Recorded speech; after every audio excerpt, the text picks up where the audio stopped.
Dr. Lee yang curiga tentang gen psikopat anak Han Seo-jun, yaitu Song Yo-han, pergi ke rumah sakit tempat Song Yo-han bekerja sebagai dokter. Dr. Lee mengamati Song Yo-han yang ternyata memang anak psikopat Han Seo-jun.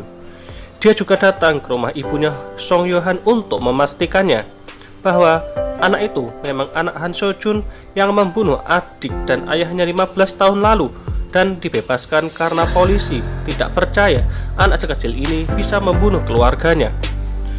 Dr. Lee yang sudah takdirnya mati di episode ini telepon Song Yo-han dan ngajak ketemuan. Parahnya, ngajak ketemuan psikopat kok di tempat yang sepi, ya sama aja cari mati. Lalu setelah mereka bertemu, ama Song Yo-han langsung dibunuh dan mayatnya dibuang ke sungai. Keesokan harinya, Go-mochi pergi ke TKP tempat Dr. Lee menghilang dan hanya ditemukan bercak darah. Kemudian, Go-mochi menyelidiki hotel tempat Dr. Lee menginap dan dari riwayat telepon Dr. Lee diketahui bahwa terakhir kali dia menelpon Song Yo-han dan Go-mochi menghubungi Song Yo-han untuk bertemu. Go-mochi dan Song Yo-han akhirnya bertemu. Song Yo-han memang sudah mengenal Go-mochi karena dia memang psikopat yang melihat Go-mochi di TV dan mengirim pesan untuk Go-mochi di pembunuhan yang terakhir episode sebelumnya. Sedangkan Go-mochi tidak tahu kalau Song Yo-han adalah anak Han Seo-jun. Song Yo-han punya pacar, namanya Choi Hong-ju. Saya juga baru tahu kalau mereka berpacaran karena sebelumnya Mbak Choi lebih sering bareng sama Go-mochi. Pas Go-mochi mau ke rumahnya Mbak Choi, dia melihat Mbak Choi lagi berpelukan sama cowok dan Go-mochi langsung pergi. Dia gak tahu si cowok adalah Song Yo-han, si psikopat.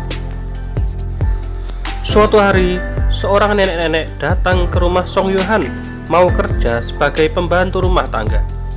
Kerja sambilan ceritanya. Dia adalah tetangganya Jung Bae-rum. Kemudian Song Yo-han pergi dan si nenek dikasih amplop. Katanya kalau sudah selesai pergi saja, besok gak usah kesini lagi karena dia gak suka ada orang asing ke rumahnya. Si nenek yang butuh uang seneng banget ngelihat isi amplop yang duitnya lumayan. Dan mulailah si nenek bersih-bersih sampai dia melihat ke basement ada ruangan yang kuncinya masih nyantol.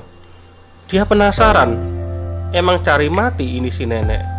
Padahal itu adalah ruang rahasia Song Yo-han, si pembunuh gila.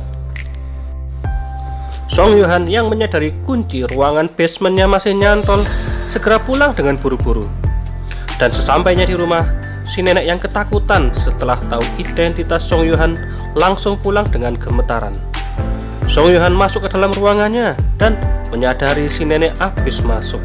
Lalu dia segera mengejar si nenek dan mengikutinya. Si nenek yang ketakutan mencoba menghubungi Jung Bae-rum, tapi karena Mas Jung lagi sibuk, dia gak angkat teleponnya. Dan si nenek akhirnya kirim WA ke Mas Jung yang isinya dia tahu identitas pembunuh yang korbannya sering ada di TV. Mas Jung langsung OTW ke tempat si nenek minta ketemuan. Lagi-lagi anehnya si nenek kok malah pergi ke tempat yang sepi dan gak ada CCTV dan sudah malam. Ya cari mati juga sih. Akhirnya si nenek dibunuh oleh Song Yo-han. Pas Jung Bae-rum datang, dia sempat melihat pelaku dan kejar-kejaranlah Jung Bae-rum dengan si pelaku. Sampai akhirnya apes banget. Ketika sedang mengejar menyeberang jalan, Mas Jung ketabrak mobil. Lah kok kebetulan yang ketabrak kok Jung Bae-rum, bukan Song Yo-han. Ya pinter juga ini sutradaranya.